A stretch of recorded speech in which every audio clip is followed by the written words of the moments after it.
نحمده ونستعينه ونستغفره ونعوذ بالله من شرور أنفسنا ومن سيئات أعمالنا من يهده الله فلا مضل له ومن يضلل فلا هادي له وأشهد أن لا إله إلا الله وحده لا شريك له وأشهد أن محمدًا عبده ورسوله يا أيها الذين آمنوا اتقوا الله حق تقاته ولا تموتن إلا وأنتم مسلمون يا أيها الناس اتقوا ربكم الذي خلقكم من نفس واحدة وخلق منها زوجها وبث منهما رجالا كثيرا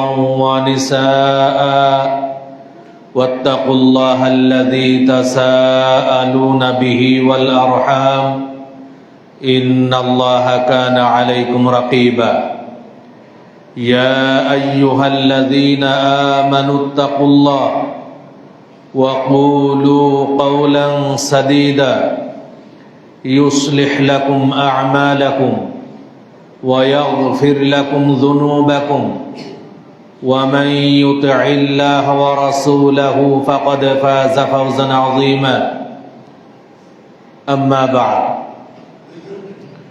সমস্ত প্রশংসা সেই মহান রব্বুল আলামিনের জন্য যার অশেষ মেহেরবানিতে আমরা আজকের এই জুমার দিনে জুমার সালাত আদায়ের উদ্দেশ্যে এই মসজিদে উপস্থিত হতে পেরেছি।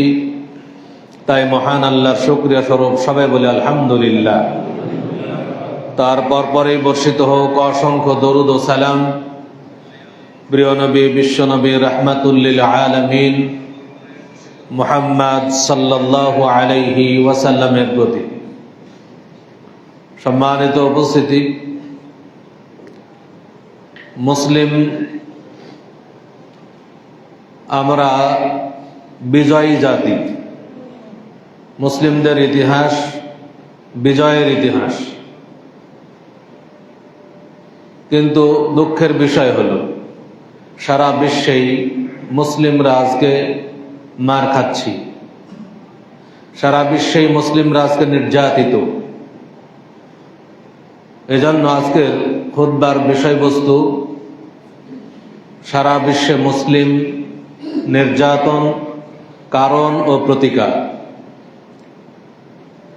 আমরা মুসলিম জাতির ইতিহাস যদি দেখতে পাবো বদর যুদ্ধের ইতিহাস।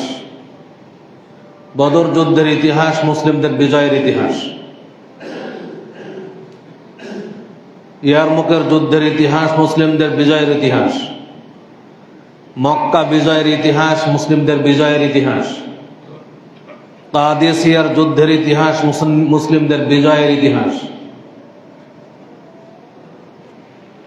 বহু যুদ্ধ যদি আমরা পর্যালোচনা করি, সব জায়গায় মুসলিমদের বিজয়ের ইতিহাস আমরা দেখতে পাই। কারণ মুসলিমরা মরতে জানে, মুসলিমরা রক্ত দিতে জানে, মুসলিমরা যুদ্ধ করে আল্লাহকে সন্তুষ্ট করার জন্য, মুসলিমরা জিহাদ করে শহীদি তামান্নায়, শহীদ হওয়ার আকাঙ্ক্ষা নিয়ে। যখন কেউ শহীদ হওয়ার আকাঙ্ক্ষা নিয়ে জিহাদ করে তখন তার সামনে কোনো অস্ত্রই টিকে না। কারণ মুসলিমরা চায় শহীদ হতে, শহীদ হলে জান্নাত পাবো, জান্নাতের উঁচু মাকাম লাভ করব, এটাই মুসলিমদের টার্গেট। কিন্তু বর্তমান জামানায় মুসলিমদের সেই বিজয়ের ইতিহাস আস্তে আস্তে দুর্বল হয়ে পড়েছে। সারা বিশ্বে মুসলিমরা আজকে নির্যাতিত। আমরা আমাদের ছোট বয়স থেকে শুনে আসছি ফিলিস্তিনের মুসলিমদের কি করুণ অবস্থা। আমরা দেখে আসছি ইসরায়েলের ইহুদি হায়েনারা ফিলিস্তিনের নিরীহ মুসলিমদেরকে পাখির মতো গুলি করে হত্যা করছে। আমরা আরাকানের মুসলিমদেরকে দেখেছি, আরাকানের মুসলিমদের ওপরে সেই মায়ানমারের বৌদ্ধদেরকে নির্মম নির্যাতন। একইভাবে আমরা ইন্ডিয়াতেও দেখে আসছি। চীনের কিছু ইতিহাস আমরা শুনে আসি। বর্তমানে পশ্চিমবঙ্গে বিজেপির বিজয় লাভের পরে মুসলিমদের উপর যে নির্মম নির্যাতন, মুসলিমদের বাড়িঘরে আগুন ভাঙচুর, মুসলিমদেরকে রাস্তাঘাটে যেখানে পাচ্ছে তারা মারপিট করছে, এটা দেখলে সারা বিশ্বের মুসলিমদের কারো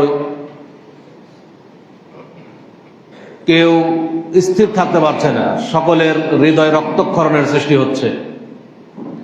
সম্মানিত উপস্থিতি, আসলে মুসলিমদের এই বিজয়ের ইতিহাস এই দুর্বল হওয়ার কারণ কি? এই কারণগুলো আমাদের উদ্ঘাটন করা দরকার।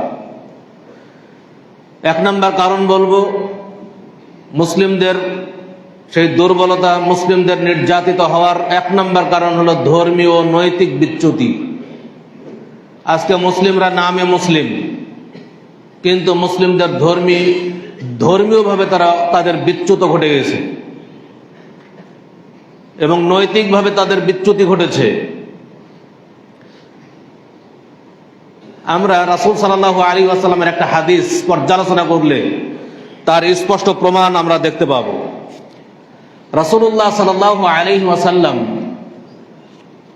মুহাজিরদেরকে লক্ষ্য করে বলছেন, মদিনায় হিজরত করার পরে তিনি বলছিলেন, ইয়া মা'শারাল মুহাজিরিন, হে মুহাজির সম্প্রদায়, খামসুন ইযা তুলিতুম বিহিন্না ওয়া আউযু বিল্লাহি আন তুদরিকুহুন্না। পাঁচটি বিষয় আছে, যেই পাঁচটি বিষয়ে তোমরা পরীক্ষার সম্মুখীন হবে, কিন্তু যদি তোমরা ওই পাঁচটি বিষয়ে পতিত হও তাহলে তোমাদের উপর শাস্তি নেমে আসবে। পাঁচটি বিষয় কি? এক নম্বরে বলছেন, লাম তাযহারিল ফাহিশাতু ফি কওমিন কাত্তু হাত্তা ইউলিনু বিহা। যখন কোন জাতির মধ্যে প্রকাশ্য অশ্লীলতা ছড়িয়ে পড়বে, যখন কোন জাতির মধ্যে প্রকাশ্য অশ্লীলতা ছড়িয়ে পড়বে, তখন কি হবে? ইল্লা ফাশা ফিহিমুত তাউন, তখন ওই জাতির ওপরে প্লেগ রোগ বা মহামারী রোগের আবির্ভাব ঘটবে। শুধু প্লেগ রোগী না, তিনি বলছেন, ওয়াল আউজাউল্লাতী লাম তাকুন নাদাত ফি আসলাফিহিম আল্লাযীনা মাদাউ। এই মহামারী রোগ, প্লেগ রোগের ছাড়াও এমন সব রোগ ব্যাধির আবির্ভাব ঘটবে যেই সকল রোগ ব্যাধির কথা পূর্বেকার মানুষরা কখনো শুনেওনি, দেখেও। বর্তমান কিন্তু তাই হচ্ছে। বর্তমানে এমন কিছু রোগ আমাদের মাঝে আসছে যা আমাদের পূর্বপুরুষরা কখনো শুনেনি। নতুন নতুন রোগের সৃষ্টি হচ্ছে।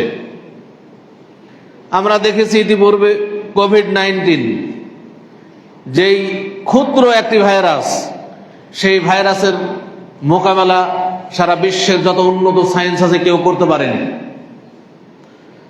বরং যে সকল দেশে সবচেয়ে উন্নত সায়েন্স, উন্নত চিকিৎসা ব্যবস্থা, সেই দেশগুলোতেই বেশি আকারে আক্রান্ত হয়েছে এবং বেশি সংখ্যক মানুষ সেই দেশগুলোতেই মারা গেছে। আল্লাহ তাআলা দেখিয়ে দিয়েছেন যে তোমরা যতই নিজেদের সায়েন্স, নিজেদের প্রযুক্তির বড়াই করো না কেন, আমার একটা ক্ষুদ্র ভাইরাসের তোমরা মোকাবেলা করতে সক্ষম নও। আমরা জানি সকল অশ্লীলতার মূল হচ্ছে মাদক। বলা হচ্ছে আল খামরু উম্মুল খাবায়েস, মদ হচ্ছে সকল অশ্লীলতার মূল। আজকে বর্তমান বাংলার বুকে মাদক দ্রব্যের সয়লাব। আজকে বর্তমান বাংলাদেশের অধিকাংশ যুবক, অধিকাংশ বললেও ভুল হবে, 90% যুবক আজকে বিভিন্ন ধরনের মাদকাসক্ত। তাহলে আমাদের উপরে তো এই ধরনের মহামারী আসবেই, এই ধরনের বিপদ মুসিবত আসবেই, এটা স্বাভাবিক কথা, যেটা রাসূলুল্লাহ সাল্লাল্লাহু আলাইহি ওয়াসাল্লাম বলেছেন। শুধু তাই নয়, আমাদের দেশের অশ্লীলতা এমন ছড়িয়ে পড়েছে, আজকে স্কুল, কলেজ, ইউনিভার্সিটিগুলোর দিকে যদি দেখি আমরা, নারী পুরুষের অবাধ মেলামেশা, তাদের যে নোংরা পোশাক এবং তাদের অশ্লীলতা এমন পর্যায়ে পৌঁছেছে যে আজকে নারী পুরুষরা লিভ টুগেদারের মতো অনৈতিক কাজে লিপ্ত হয়েছে এবং তারা বিবাহকে তারা গুরুত্ব দিচ্ছে না, যে বিবাহ একটা গুরুত্বপূর্ণ এই আল্লাহর বিধান, সেটাকে তারা অ্যাভয়েড করছে, বরং তারা লিভ টুগেদারকে প্রাধান্য দিচ্ছে। আজকে জেনা ব্যভিচার বর্তমান সমাজে কোনো ব্যাপারই নয়, একেবারে সামান্য, একেবারে নগণ্য বস্তুতে পরিণত হয়েছে। এজন্য আমাদের মাঝে বিভিন্ন সময় বিভিন্ন ধরনের রোগ ব্যাধির আবির্ভাব ঘটছে, যেটা আল্লাহ রাসূল সাল্লাল্লাহু আলাইহি ওয়াসাল্লাম বলছেন। 2 নম্বর রাসূল সাল্লাল্লাহু আলাইহি ওয়াসাল্লাম বলছেন, ওয়ালাম ইয়ানকুসুল মিকিয়াল ওয়াল মিজানা ইল্লা উখিযু বিস-সিনিন ওয়া শিদ্দাতিল মাউনা ওয়া জাওরিস সুলতান আলাইহি। যখন কোনো জাতি ওজনে বা মাপে কম দেওয়ায় অভ্যস্ত হয়, তখন সে জাতির উপরে নেমে আসে দুর্ভিক্ষ। বলছে ইল্লা উখিযু বিস-সিনিন, দুর্ভিক্ষ নেমে আসে, ওয়া শিদ্দাতিল মাউনা, এবং প্রচন্ড আকারে খাদ্যের সংকট ঘটে, ওয়া জাওরিস সুলতান আলাইহিম, এবং শাসকের পক্ষ থেকে তাদের উপর অত্যাচার নেমে আসে। শাসক তাদের উপর অত্যাচার করতে থাকে। বর্তমান বাংলাদেশে আমরা যে জিনিসই কিনতে যাই না কেন, ওজন ঠিক দিবে এটা বিশ্বাস করা খুব কঠিন। অধিকাংশ ব্যবসায়ীরা আজকে ওজনে মাপে কম দেওয়ার জন্য বিভিন্ন ধরনের কৌশল অবলম্বন করছে। কিভাবে কম দেওয়া যায়, কিভাবে মানুষকে ঠকানো যায়, এই চেষ্টায় তারা ব্যস্ত। আর এই জন্যই আল্লাহ তাআলার পক্ষ থেকে আমাদের উপরে আযাব। যখন বৃষ্টি হচ্ছে না, অনাবৃষ্টি, সব পুড়ে মারা যাচ্ছে, আমাদের কৃষক ভাইয়েরা তারা চাষাবাদ করতে পারছে না পানির অভাবে। আবার যখন বৃষ্টি শুরু হচ্ছে, এমন বৃষ্টি শুরু হচ্ছে যে ফসল পচে যাচ্ছে, সব বৃষ্টি থামে না, সব ডুবে যাচ্ছে। এগুলো কিন্তু আমাদের পাপ কর্মেরই ফল। এটাই আল্লাহ রাসূল সাল্লাল্লাহু আলাইহি ওয়াসাল্লাম বলছেন, ইল্লা উখিযু বিস-সিনিন ওয়া শিদ্দাতিল মাউনা ওয়া জাওরিস সুলতান আলাইহি। জাওরিস সুলতান, শাসকের পক্ষ থেকে অত্যাচার নির্যাতন নেমে আসবে যদি কোনো জাতি ওজনে বা মাপে কম দেওয়ায় অভ্যস্ত হয়। 3 নম্বরে রাসূল সাল্লাল্লাহু আলাইহি ওয়াসাল্লাম বলছেন, ওয়ালাম ইয়ামনাউ যাকাত আমওয়ালিহিম, যখন কোনো জাতি তাদের সম্পদের যাকাত আদায় করে না, ইল্লা মুনিআল কাতরা মিনাস সামা, যখন আসমান থেকে বৃষ্টি বর্ষণ বন্ধ হয়ে যায়, ওয়ালাউলাল বাহাইম লাম ইউমতার, যদি চতুষ্পদ জন্তু বা অন্য কোনো প্রাণী না থাকতো তাহলে বৃষ্টিপাতই হতো না। যতটুকু বৃষ্টি হয় অন্যান্য প্রাণীর কারণে আল্লাহ তাআলা দিয়ে থাকেন, তাদের উপর ইহসান স্বরূপ। তারা যদি না থাকতো, তা আমরা যেমন আজকে আমাদের সম্পদের যাকাত আদায় করছি না, আমাদের উপর আল্লাহ তাআলা বৃষ্টি বর্ষণ বন্ধ করে দিতেন। এটা আল্লাহ রাসূল সাল্লাল্লাহু আলাইহি ওয়াসাল্লাম বলছেন। আল্লাহ রাসূল সাল্লাল্লাহু আলাইহি ওয়াসাল্লামের প্রতিটি কথা আল্লাহর ওহী, তার নিজের পক্ষ থেকে কথা তিনি বলেননি। আমরা আজকে যত সম্পদশালী মানুষ আছি, সবাই যদি আমাদের সম্পদের সঠিকভাবে যাকাত আদায় করতাম তাহলে, এবং যাকাতগুলো যদি সঠিক খাতে সঠিক জায়গায় আমরা বন্টন করতাম, তাহলে আমাদের দেশে গরিব খুঁজে পাওয়া খুব কঠিন হতো। কিন্তু সম্পদশালীরা, অধিকাংশ সম্পদশালীরা যাকাত আদায় করে না। কারণ আমরা সব দুনিয়াদার, আমরা চাই দুনিয়াতে আমাকে অনেক কিছু করতে হবে। এই জন্য হাত থেকে সম্পদ বেরিয়ে যাবে এটা কেউ চায় না। আমরা সবসময় চাই আমার শুধু সম্পদ অর্জন হোক, সম্পদ ব্যয় করতে হবে এমনিতেই, এটা চায় না। কিন্তু ব্যয় করে, অন্যায় পথে ব্যয় করতে কুণ্ঠাবোধ করে না। কিন্তু আল্লাহর পথে ব্যয় করবে, সঠিকভাবে যাকাত আদায় করবে, যাকাতটা সঠিক খাতে ব্যয় করবে, এই ব্যাপারে মানুষ উদাসীন। কিন্তু এমনি ব্যয় করতে বলেন অন্যায় পথে, দেখুন কত ব্যয় হচ্ছে। আজকে অধিকাংশ সম্পদশালীদের মদ ছাড়া ডিনার হয় না, মদ ছাড়া লাঞ্চ হয় না, খাবারের পরে এক গ্লাস মদ না পান করলে তাদের ভালো লাগে না। মদ খাওয়ার পেছনে ঠিকই তারা অর্থ ব্যয় করছে, অনেক অন্যায় অপকর্ম করার জন্য ঠিকই অর্থ ব্যয় করছে, জেনা ব্যভিচারের জন্য ঠিকই অর্থ ব্যয় করছে, কিন্তু আল্লাহর কাজে অর্থ ব্যয় করে না অধিকাংশ সম্পদশালী। 4 নম্বরে রাসূল সাল্লাল্লাহু আলাইহি ওয়াসাল্লাম বলছেন, ওয়ালাম ইয়ানকুদু আহদাল্লাহি ওয়া আহদা রাসূলিহি, যখন কোন জাতি আল্লাহ এবং তার রাসূলের অঙ্গীকার পূর্ণ করে না, ইল্লা সাল্লাতাল্লাহু আলাইহিম আদুওয়ান মিন গায়রিহিম ফাআখাযু বা'দা মা ফি আইদিহিম। যখন কোন জাতি কি করে না, আল্লাহ এবং তার রাসূলের অঙ্গীকারকে পূর্ণ করে না, তখন আল্লাহ তাআলা কি করেন, অমুসলিমদেরকে, বিজাতীয়দেরকে তাদের উপরে জয় করেন। দেখেন হাদিস, রাসূলের হাদিস, বিজাতীয়দেরকে, অমুসলিমদেরকে, কাফেরদেরকে তাদের উপরে জয় করেন। ফাআখাযু বা'দা মা ফি আইদিহিম, এবং তাদের সহায় সম্পদ তারা ছিনিয়ে নিয়ে যায়। আজকে কিন্তু তাই হচ্ছে। আমরা সারা বিশ্বে যত মুসলিম আছি, শুধু নামকরণে মুসলিম, কিন্তু আল্লাহ এবং তার রাসূলের অঙ্গীকারকে পূর্ণ করি না। আল্লাহ অঙ্গীকার নিয়েছিলেন আমরা আল্লাহর ইবাদত করব, তার সাথে শিরকে লিপ্ত হব না। কিন্তু বাংলার বুকে যদি দেখেন, যতই আমরা 90-92% মুসলিম দাবি করি না কেন, কয়েকজন মুসলিমের আকীদা ঠিক আছে। আজকে বাংলাদেশের বিভিন্ন অঞ্চলে গেলে বিভিন্ন মাজারে ভরপুর, শিরকে জর্জরিত সব। তাহলে আল্লাহ এবং তার রাসূলের অঙ্গীকার পূর্ণ হচ্ছে না। আজকে যে দেশের যে সরকারি আসছে, আগে মাজারে যায়, মাজারে গিয়ে আগে কিছু সেখানে দেয়, সেখানে মনে করে যে বাবা সন্তুষ্ট মানে আমার আর কেউ কিছু সমস্যা নেই। আল্লাহ সন্তুষ্টি তার দরকার নাই, বাবার সন্তুষ্টি দরকার। যখন কোন জাতির মধ্যে এই ধরনের আল্লাহ এবং তার রাসূলের অঙ্গীকারকে ভঙ্গ করার কাজে তারা লিপ্ত হয়, তখন আল্লাহ রাসূল সাল্লাল্লাহু আলাইহি ওয়াসাল্লাম বলছেন, অমুসলিমদেরকে, কাফেরদেরকে তাদের উপর আল্লাহ বিজয়ী করেন এবং মুসলিমদের সম্পদ তারা কেড়ে নিয়ে যায়, ছিনতাই করে নিয়ে চলে যায়। আজকে তাই হচ্ছে। আজকে দেখেন ফিলিস্তিন, ইসরায়েল কোন রাষ্ট্র নামে কোন রাষ্ট্রই ছিল না।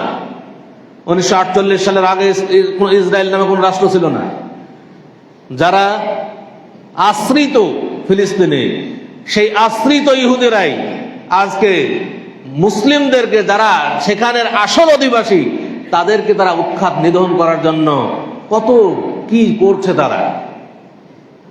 আজকে মুসলিমদের দুর্বলতার কারণে কিন্তু অমুসলিম কাফেরদেরকে আল্লাহ তাআলা বিজয়ী করেছেন।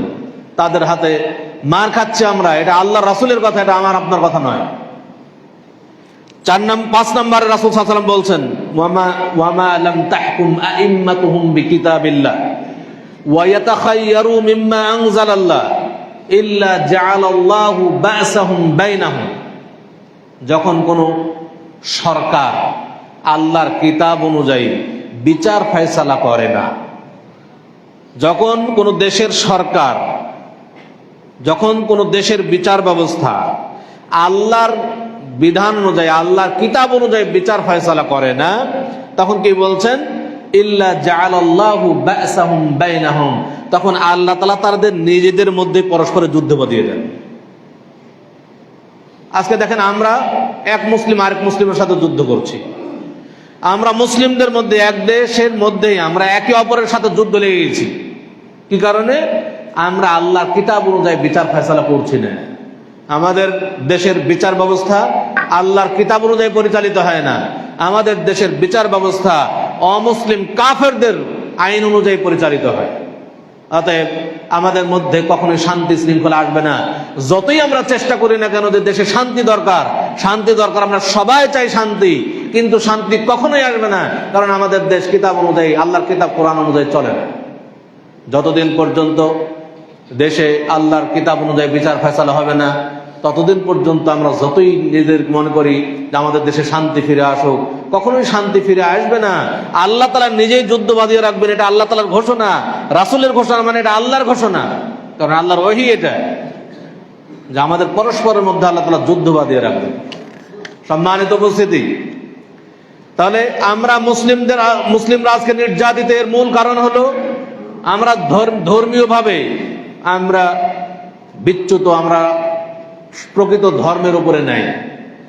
যারা আমরা ধর্ম পালন করছি, যারা নিজেদেরকে মুসলিম দাবি করছি, মুসলিমরা আমরা দুই প্রকার। এক প্রকার মুসলিম আল্লাহর ইবাদত করতে চায়, আরেক প্রকার মুসলিম যারা ইবাদতই করতে চায়, শুধু নাম কাওয়াস্তে মুসলিম। যারা ইবাদত করতেই চায় না, তাদের মুসলিম নামকরণ করেই কোনো লাভ নেই, তাদের কোনো জান্নাত কখনোই সম্ভব না।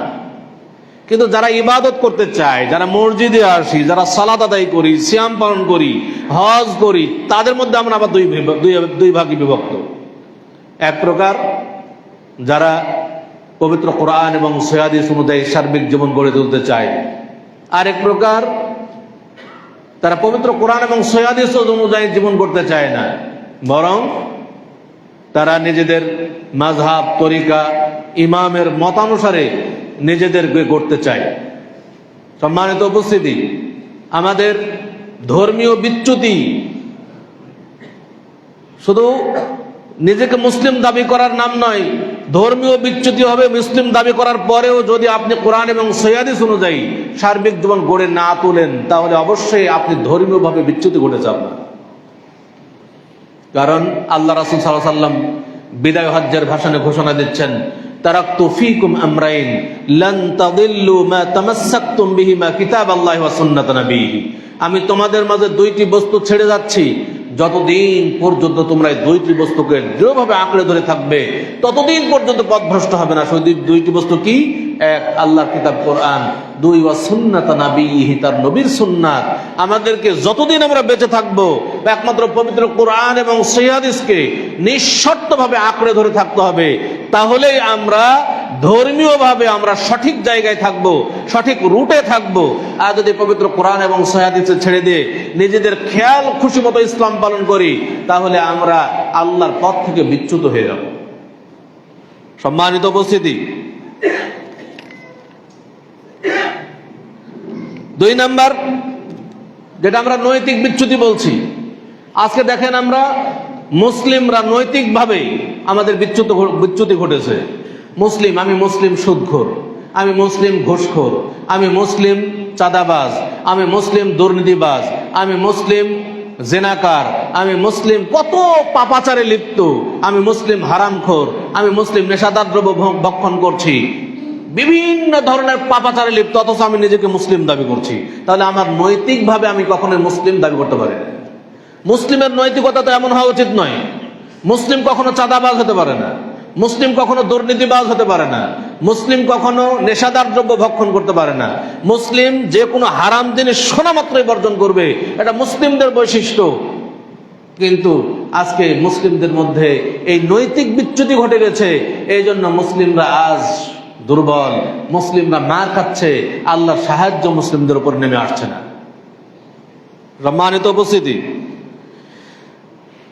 তিন নম্বরে বলবো, মুসলিমদের মার খাওয়ার তিন নম্বর কারণ হলো মুসলিমরা আজকে বিভিন্ন দলে মতে বিভক্ত, মুসলিমদের ইউনিটি নষ্ট হয়ে গেছে। আজকে সারা বিশ্বের যদি 700 কোটি মুসলিম, 700 কোটি মুসলিমের মধ্যে প্রায় 200 কোটির বেশি মুসলিম বসবাস করছি, মানে 1/3 মুসলিম আমরা সারা বিশ্বের সব মানুষের মধ্যে। তো মুসলিমরা তো দুর্বল হওয়ার কথা নয়, মুসলিমরা তো সংখ্যায় কম না, তারপরে মুসলিমরা কেন দুর্বল? কারণ মুসলিমরা সংখ্যায় কম না হলেও মুসলিমরা আজকে আমরা বিভিন্ন দলে মতে বিভক্ত, মুসলিমরা আমরা একজন আরেকজনের শত্রুতে পরিণত হয়েছি, মুসলিমরা কখনো একজন আরেকজনের ভালো চায় না, এই জন্য আমরা আজকে দুর্বল। অথচ দেখেন ইহুদিরা, খ্রিস্টানরা, তারা কিন্তু মুসলিমের বিরুদ্ধে সব এক, কিন্তু আমরা কিন্তু মুসলিমরা এক হতে পারছি না।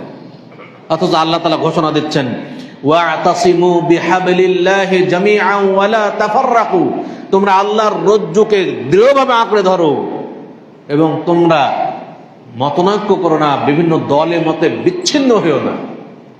তাহলে আল্লাহ তাআলা রজ্জুকে আঁকড়ে ধরতে বললেন। আল্লাহর রজ্জু কি? ওয়াহির বিধান, পবিত্র কোরআন এবং সহিহ হাদিস হচ্ছে আল্লাহর রজ্জু।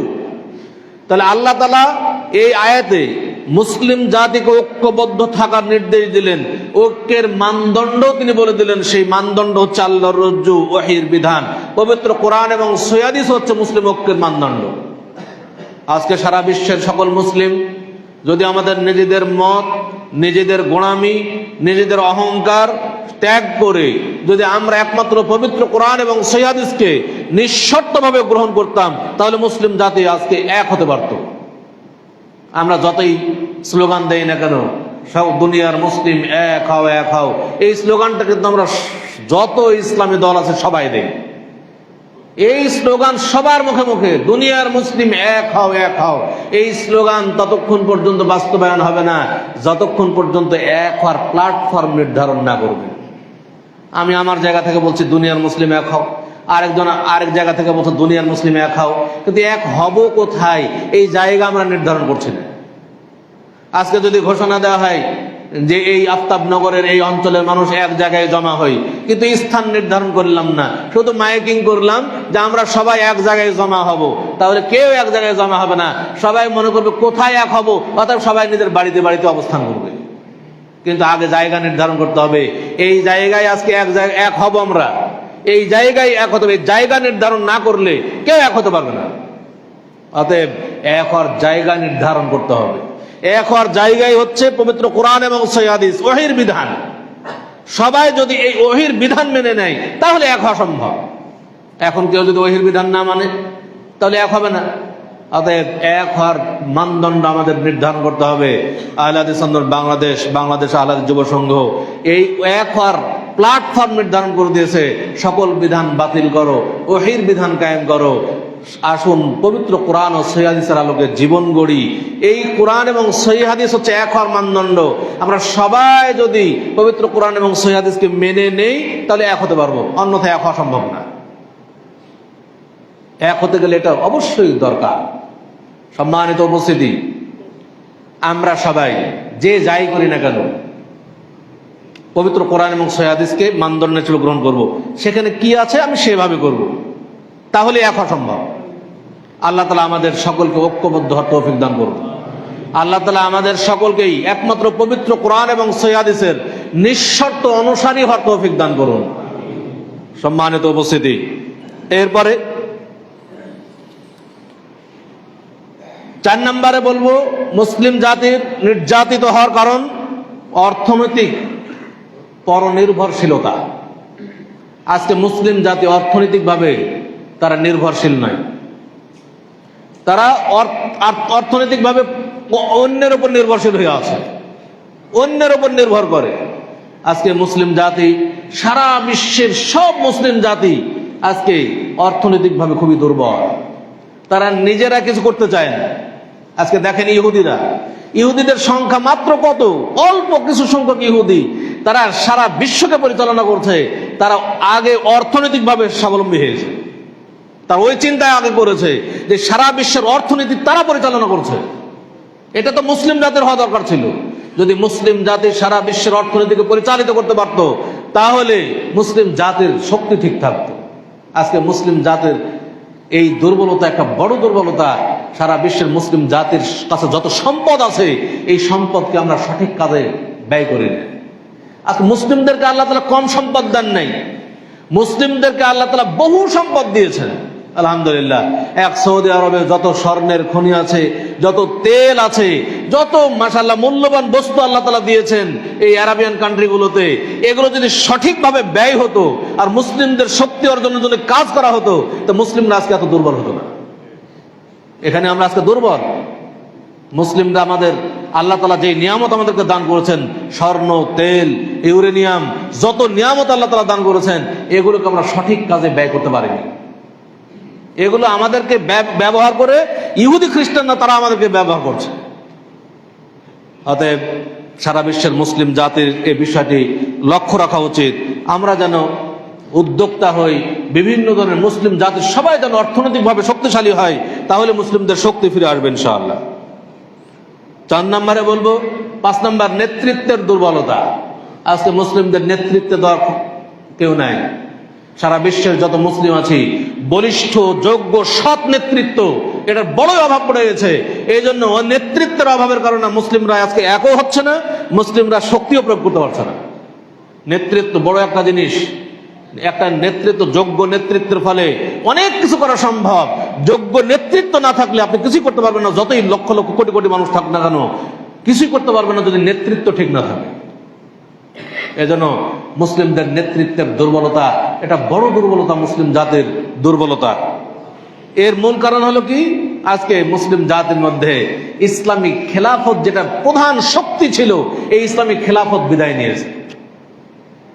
গণতান্ত্রিক শাসন ব্যবস্থা, গণতান্ত্রিক রাষ্ট্র ব্যবস্থার মাধ্যমে মুসলিম জাতির শক্তি কখনোই ফিরে আসবে না। কারণ গণতান্ত্রিকভাবে যারা ক্ষমতায় আসছি তারা ক্ষমতা চেয়ে নিয়ে আসছি, এবং ক্ষমতা অর্জন করার জন্য বিভিন্ন কৌশল অবলম্বন করছি, ক্ষমতা অর্জন করার জন্য বিভিন্ন অন্যায় অপকর্ম দুর্নীতিতে লিপ্ত হচ্ছি। অতএব তাদের মাধ্যমে তো ইসলাম শক্তিশালী হবে না, মুসলিম শক্তিশালী হবে না। কারণ তারা তো ইসলামকে শক্তিশালী করার জন্য ক্ষমতা অর্জন করেনি, তারা নিজেদের স্বার্থের জন্য ক্ষমতা অর্জন করেছে, তারা ক্ষমতা অর্জনের রাজনীতি করেছে। কিন্তু গণতান্ত্রিকভাবে কখনোই কেউ ইসলামের জন্য মানে তারা চেষ্টা করে না, ইসলাম কায়েমের জন্য কখনো তারা ক্ষমতা দেওয়ার চেষ্টা করে না। যারা আজকে বর্তমানে মনে করছে যে ইসলামী দল নাম দিয়ে তারা মনে করছে যে আমরা ক্ষমতায় গিয়ে ইসলাম কায়েম করব, এটা শুধু মুখের বলি, এটা আসলে বাস্তবতা এর কিছুই নেই। আমরা তো দেখতে পেলাম কিছুদিন আগে যারা ইসলামের নাম করে ক্ষমতায় যেতে চাচ্ছেন, সামান্য শহীদ মিনারে যে ফুল দেওয়া যাবে না এটাই বলতে পারিনি। ক্ষমতায় যাওয়ার পরে শহীদ মিনারে ফুল দেওয়া যাবে না, এটা শিরিক, এই কথাটা বলা সাহস হয়নি। তাহলে কিভাবে ইসলাম কায়েম হবে? ইসলাম তো এইভাবে কায়েম হবে না। সম্মানিত উপস্থিতি, আমাদের বোঝা দরকার আসলে ক্ষমতা দখলের জন্য আজকে আমরা বিভিন্ন দুর্গাপূজা পর্যন্ত পাহারা দিচ্ছি। এগুলো কি আমাদের সামনে এখনো স্পষ্ট হয়নি যে এগুলো আসলে ক্ষমতা দখলের রাজনীতি? ইসলাম কায়েমের কখনো রাজনীতি নাই। ইসলাম কায়েমের রাজনীতি করলে কখনো এসে দুর্গাপূজায় যেতে পারতো না, কখনো এসে শহীদ মিনারে ফুল দিতে পারতো না।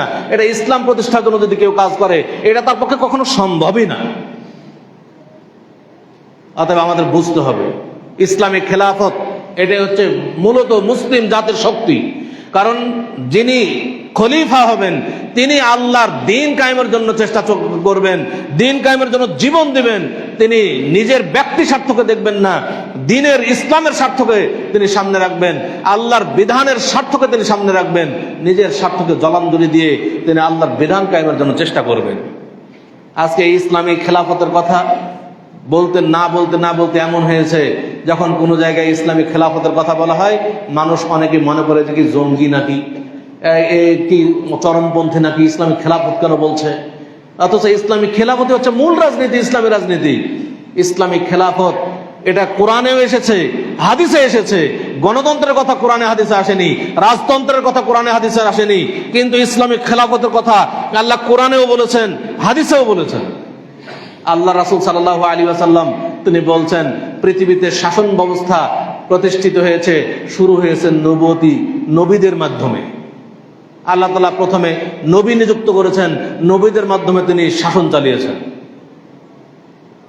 আল্লাহ রাসূল সাল্লাল্লাহু আলাইহি ওয়াসাল্লাম বলছেন আল্লাহ তাআলা যতদিন চান নবুয়তি পদ্ধতি রাখবেন, যখনই চাইবেন না নবুয়তি পদ্ধতি উঠিয়ে নেবেন। নবুয়তি পদ্ধতি উঠে গেছে, মুহাম্মদ সাল্লাল্লাহু আলাইহি ওয়াসাল্লাম শেষ নবী, তারপরে আর কোনোদিন নবী আসবে না।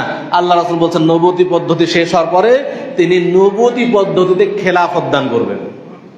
আল্লাহ রাসূল বলছেন সুম্মা তাকুনু খিলাফাতান আলা মিনহাজিন নবুওয়া, তোমাদের মধ্যে ফিরে আসবে নবুয়তি পদ্ধতির খেলাফত কায়েম হবে। নবী মুহাম্মদ সাল্লাল্লাহু আলাইহি ওয়াসাল্লামের মৃত্যুর পরে খেলাফত কায়েম হয়েছে। আবু বকর রাদিয়াল্লাহু তাআলা খলিফা হয়েছেন, ওমর রাদিয়াল্লাহু তাআলা খলিফা হয়েছেন, ওসমান রাদিয়াল্লাহু তাআলা খলিফা হয়েছেন, আলী রাদিয়াল্লাহু তাআলা খলিফা হয়েছেন। আমরা ইসলামের 4 খলিফার ইতিহাস জানি। নবুয়তি পদ্ধতিতে বললেন কেন? নবুয়তি পদ্ধতি বলতে সিলেকশন পদ্ধতি, ইলেকশন পদ্ধতি নয়।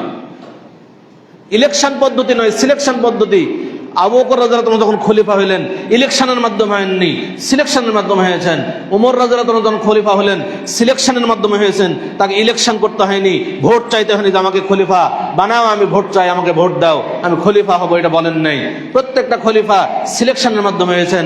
এই জন্য বলছে আলা মিনহাজিন নবুওয়া, নবুয়তি পদ্ধতিতে খেলাফত হবে।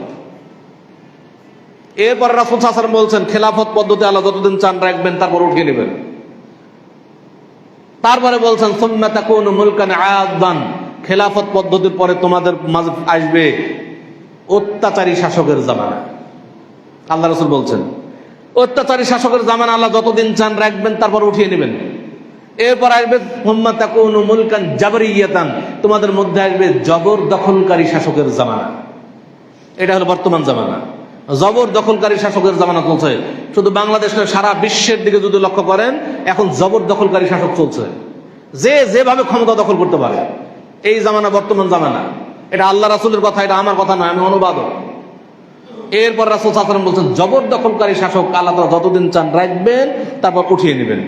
সুম্মা তাকুনু খিলাফাতান আলা মিনহাজিন নবুওয়াহ, এরপরে জবরদখলকারী শাসকের জামানার পরেই আবারও তোমাদের মাঝে নবুয়তি পদ্ধতিতে খেলাফত প্রতিষ্ঠিত হবে। সুম্মা সাকাতা, অতঃপর তিনি চুপ হয়ে গেলেন। অর্থাৎ শেষ জামানা খেলাফত প্রতিষ্ঠা হবে। এই খেলাফত প্রতিষ্ঠা হওয়ার পরে কিয়ামত হবে, কিয়ামতের আগে খেলাফত আসবে। এটা আল্লাহর রাসূলের কথা, মানে আল্লাহর ওহী যেভাবে বলেছেন সেভাবেই পর্যায়ক্রম হয়ে আসছে। বিন্দু মাত্র পরিবর্তন হবে না, যা বলেছেন তাই হবে, কারণ এটা আল্লাহর ওহী। আমি আপনি বিশ্বাস করি আর না করি, হবেই হবে। এই বিশ্বাস যদি কেউ না রাখে তার ইমানের সমস্যা।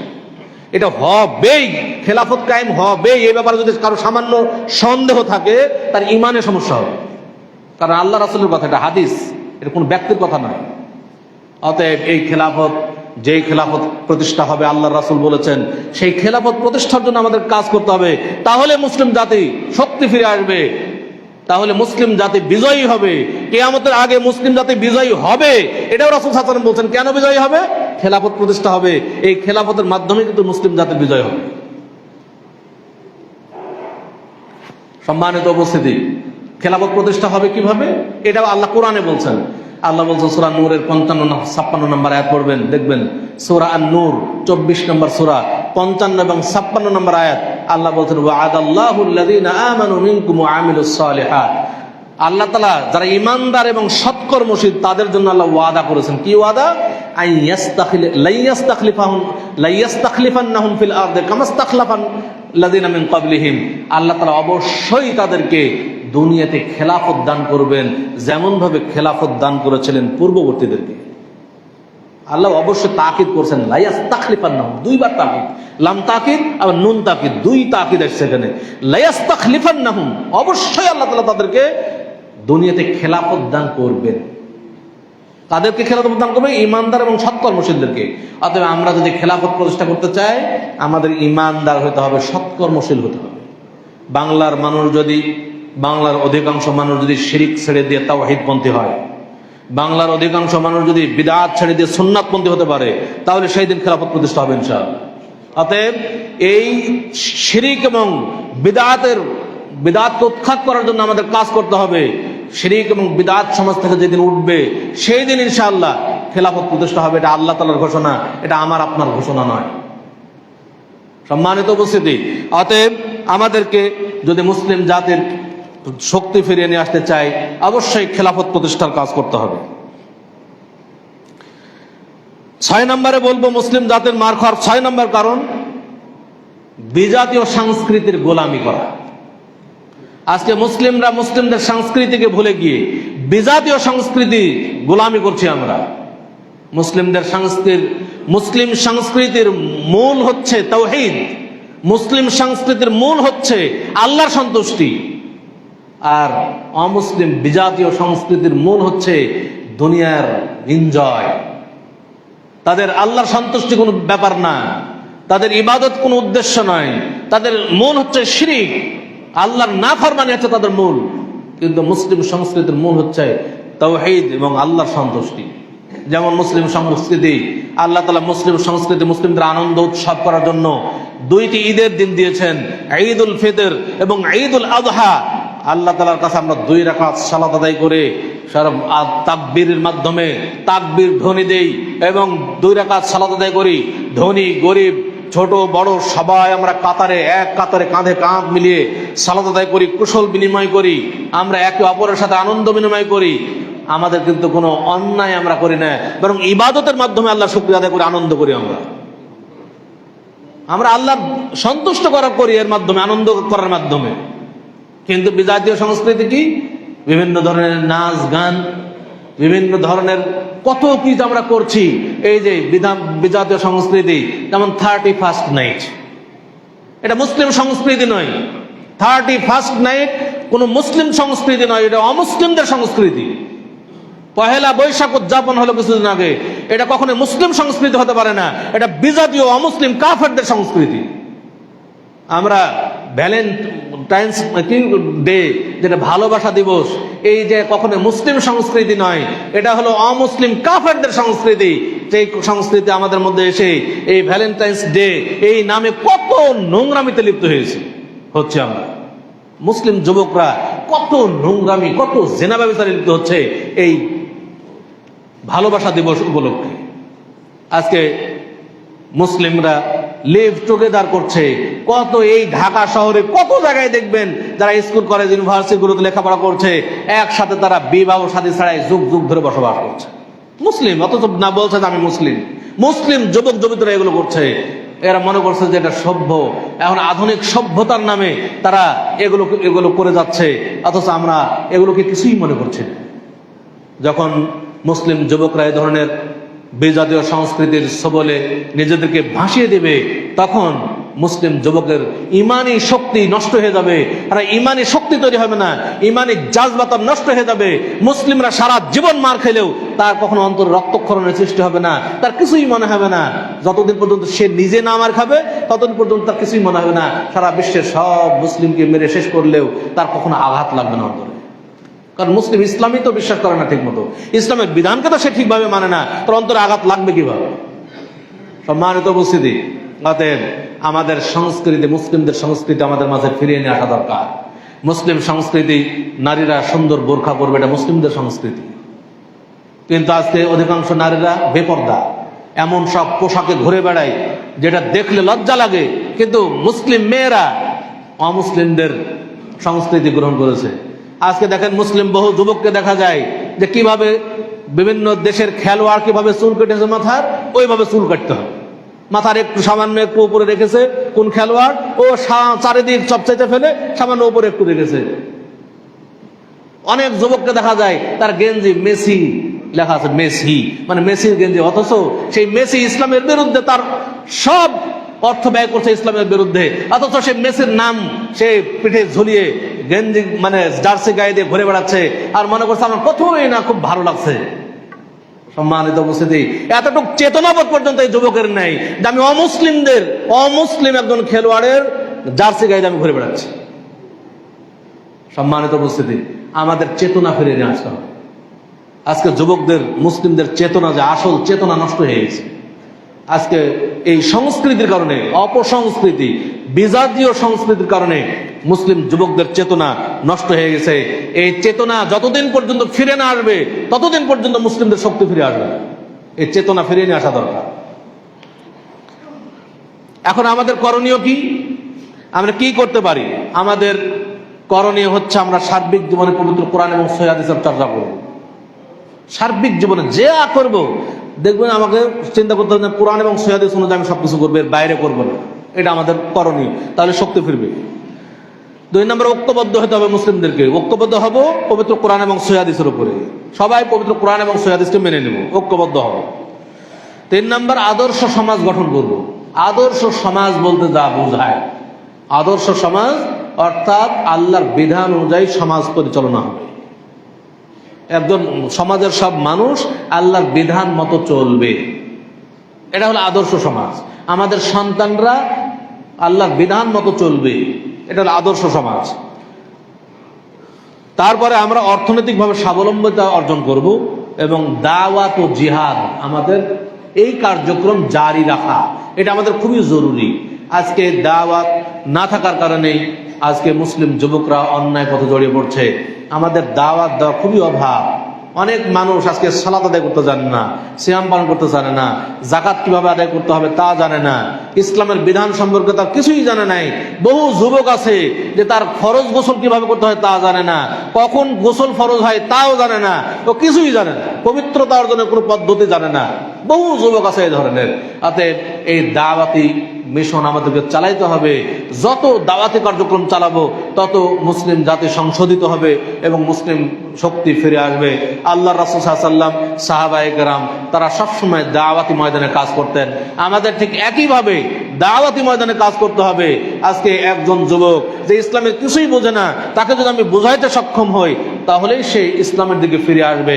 কিন্তু আমি আপনি যদি বিশুদ্ধ পানি পৌঁছাইতে না পারি, মানুষ যখন পিপাসিত হবে, বিশুদ্ধ পানি যখন সে না পাবে তখন সে অশুদ্ধ পানি পান করবে, এটাই স্বাভাবিক। অতএব বিশুদ্ধ পানি পৌঁছানোর দায়িত্ব আমাদের। আমরা যখন বিশুদ্ধ দাওয়াত তাদের মাঝে পৌঁছাইতে না পারবো তখন সে অশুদ্ধ দাওয়াত, বাতিল দাওয়াত সে গ্রহণ করবে। আল্লাহ তাআলা আমাদের মুসলিম জাতির শক্তিকে ফিরিয়ে নিয়ে আসার তৌফিক দান করুন। আল্লাহ তাআলা আমাদের মুসলিমদেরকে ঐক্যবদ্ধ হওয়ার তৌফিক দান করুন। আল্লাহ তাআলা আমাদের সকল মুসলিমকে একমাত্র পবিত্র কোরআন এবং সহিহ হাদিসের নিঃশর্ত অনুসারী হওয়ার তৌফিক দান করুন। আমিন। আকুলু কাওলি হাযা ওয়া আস্তাগফিরুল্লাহ লি ওয়া লাকুম ওয়া লিসাইরিল মুসলিমিন ফাস্তাগফিরুহু ইন্নাহু হুয়াল গফুরুর রহিম।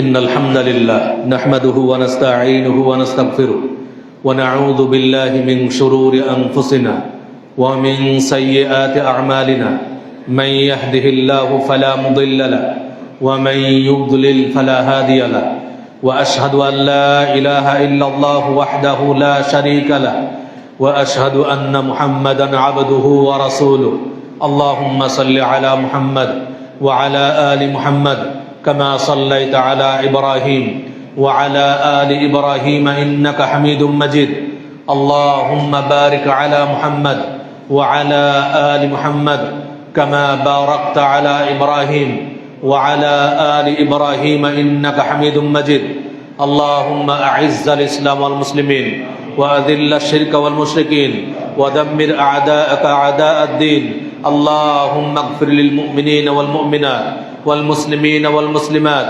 والأحياء والأموات اللهم إنا نسألك الهدى والتقى والعفاف والغنى اللهم إنا نعوذ بك من الكفر والفقر ومن عذاب القبر لا إله إلا أنت اللهم إنا نعوذ بك من البرص والجنون والجذام ومن سيء الأسقام اللهم عافينا في بدننا اللهم عافينا في سمعنا اللهم عافينا في بصرنا لا إله إلا أنت اللهم اجعلنا من المتقين اللهم اجعلنا من المصلحين اللهم اجعلنا من المصلين اللهم اجعلنا من شهداء الأبرار اللهم اجعلنا من أصحاب الجنة الفردوس اللهم اجعلنا من أصحاب الجنة الفردوس اللهم أجرنا من النار اللهم أجرنا من النار اللهم أجرنا من النار اللهم ارزقنا رزقا حلالا طيبا واسعا يا رب العالمين اللهم ارزقنا رزقا حلالا طيبا واسعا يا رب العالمين اللهم انصر المسلمين في فلسطين اللهم انصر المسلمين في فلسطين اللهم انصر المسلمين في فلسطين اللهم انصر المسلمين في الهند اللهم انصر المسلمين في الهند اللهم انصر المسلمين في كل مكان يا رب العالمين ربنا آتنا في الدنيا حسنة وفي الآخرة حسنة وقنا عذاب النار عباد الله إن الله يأمر بالعدل والإحسان وإيتاء ذي القربى وينهى عن الفحشاء والمنكر والبغي يعظكم لعلكم تذكرون فاذكروا الله يذكركم واشكروه على نعمه يزدكم ولذكر الله أكبر والله يعلم ما تصنعون